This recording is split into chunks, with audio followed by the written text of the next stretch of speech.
이 또 백정에 대한 강의를 이어서 해드리겠습니다. 근데 여기서 그러니까는 이 백정들은 남들과 구분해서 살아가거나 풍습을 즐겼던 거라고 볼 수가 있었던 거죠. 이 가뜩이나 생명을 빼앗는 살생을 부정하고 불변의 짓이라 여기는 세상이었는데 그 부정한 짓을 먹고 사는 이들이 백정이었으니까 더욱더 부정하다 여겼던 거죠. 이 심지어 좋은 일을 앞두고 백정을 만나면 부정탄다며 질색을 하고 눈을 부라렸기도 했습니다.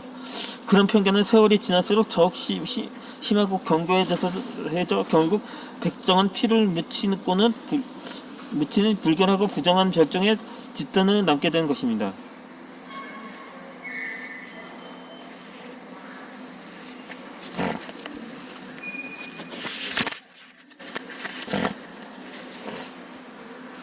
그렇게 나와 다른 것을 보는 시선은 흔히 두 가지입니다.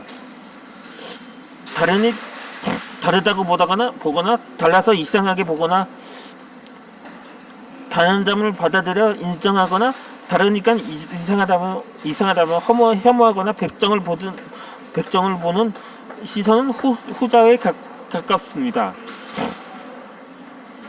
이 다른 것은 틀린 것이 아니며 오히려 다양함을 이해하고 성숙해질 수 있는 축복에 가깝습니다. 하지만 그것을 인정하지 못할 때 다름을 향한 차별이 생기고 천대와 억압, 멸시와 냉대도 자연스럽게 커집니다. 안타깝게도 바로 그것이 백정이 갈수록 낮아지고 천해질 수밖에 없었던 가장 큰 까닭이었던 거죠. 이 이민족이라는 거부감이 얼마나 강하게 적응했는지 중추원 보사 은하리의 예를 보면 알 수가 있습니다. 은하리는 여진족 출신의 야인이었습니다. 실록의 무제교사라고 해서 무인의 재능과 규모한 생각이 있다고 기록될 만큼 뛰어났던 은하리는 나중에 벼슬이 종이품 중추원 보사에 오릅니다. 하지만 이 민족이라는 점이 내내 발목을 잡았던 거죠.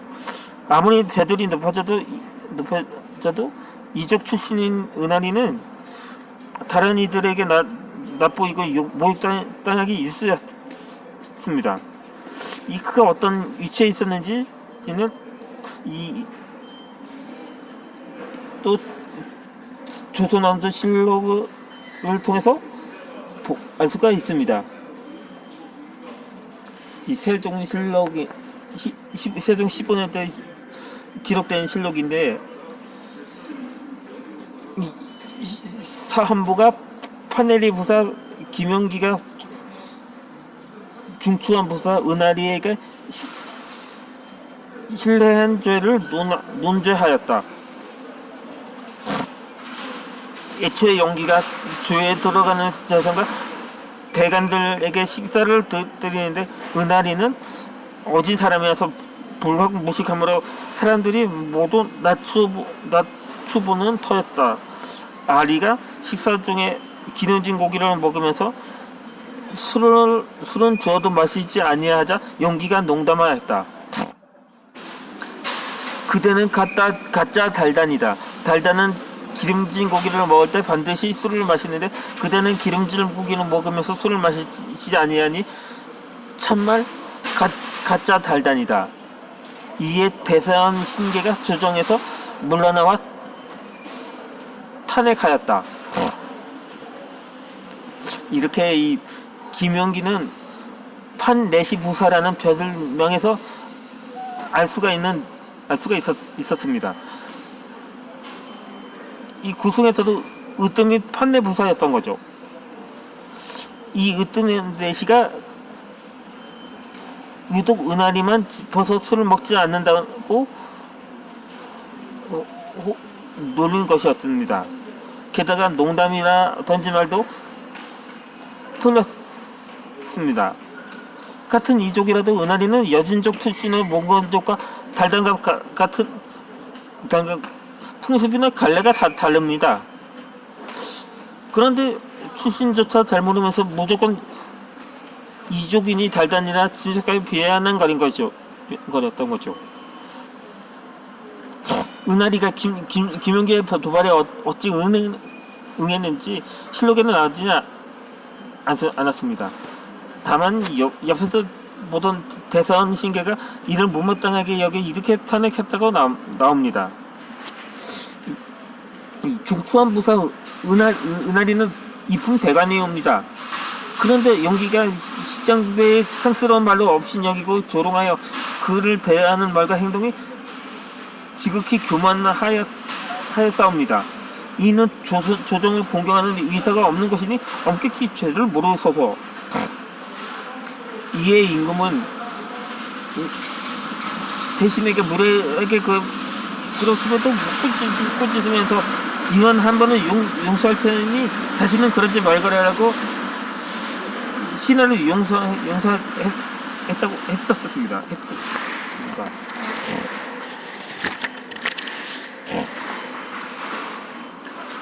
그렇게 해서 모든 것은 없었던 일로 돌아간 거죠. 이 신하들 앞에서 이품대가는 상스러운 말로 없이 여기에 조롱했는데 아무나 처벌도 받지 않은 거죠. 조롱받은 그 대신이 아무런 뒷배도 없는 오랑캐 출신이었기 때문이었던 거죠. 이런데도 세종이 그렇게 평민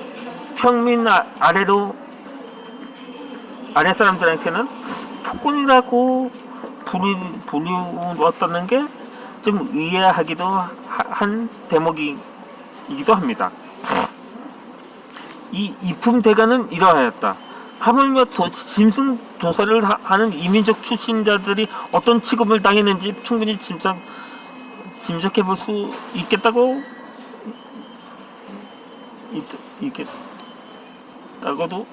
할 수 있는 거죠. 이 이족이라는 것은 우리가 아닌 다른 족속을 일컫습니다.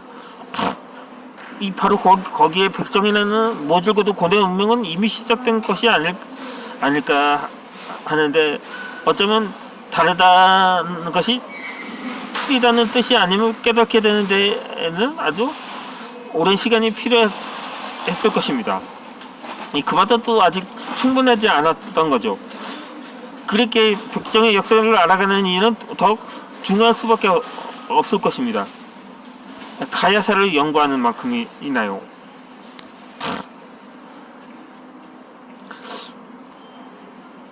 그렇다면 우리나라의 최초의 백정이 누구였을까요? 바로 남자가 아닌 여자, 바로 이 기생이었다고 합니다. 이 자운선이라는 이름의 기생이었습니다. 이렇게 이해할 수가 있을 것입니다. 어떻게 기생이 백성에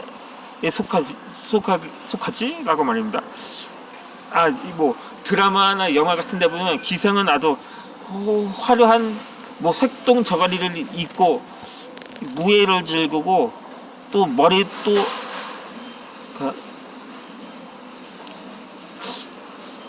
머리 아주 중전처럼 치장한 모습으로 나오는 게 바로 기생들이거든요.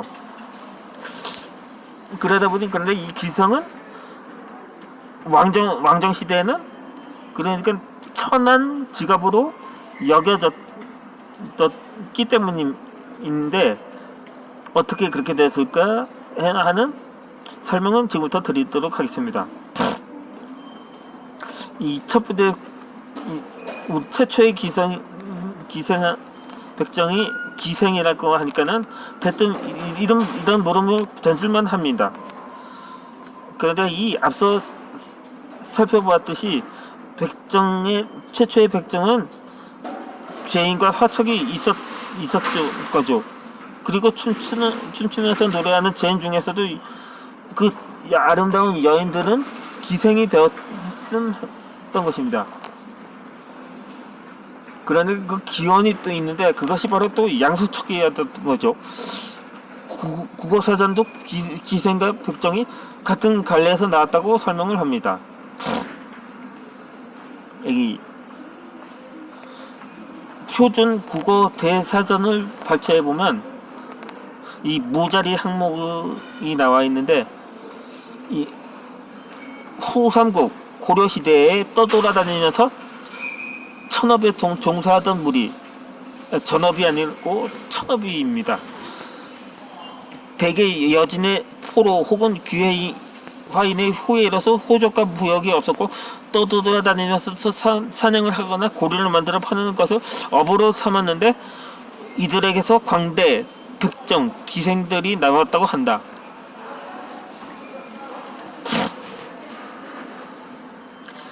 사실 이 양수척을 가장 잘 설명하는 것은 국어사전이나 지금까지 인용했던 조선왕조실록, 고려사, 세가편 같은 것이 아닙니다.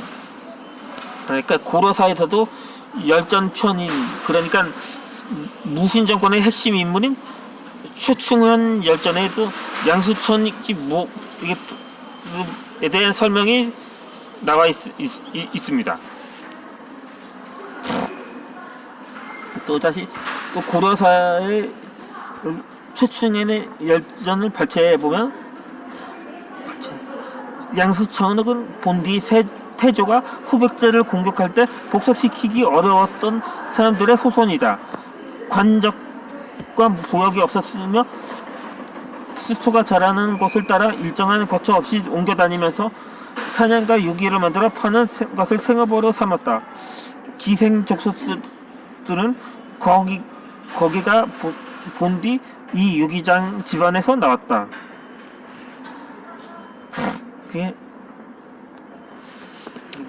그래서 거의 뭐 시간이 임박을 했는데 백정 역사에 대해서는 또 다음 이 시간에 설명하고 또 영상은 다음날 업그레이드 하도록 하겠습니다. 오늘 첫 영상이 발음 상태가 그다지 좋지 않았는데 이제 계속해서 마치 제가 설명한 게 마치 책을 읽는 것처럼 느껴졌을 수 있을 것입니다. 그렇지만 제가 약간 그것이 좀 덜어 남아 있거든요. 아직 그것이 뭐랄까 약간 습관이 되다 보니까는 마치 책을 읽는 듯이 약간 낭독을 하는 느낌처럼 볼 수가 있는데 조금 더 저의 발음을 좀 더 다듬어서 다음부터는 어느 정도 좀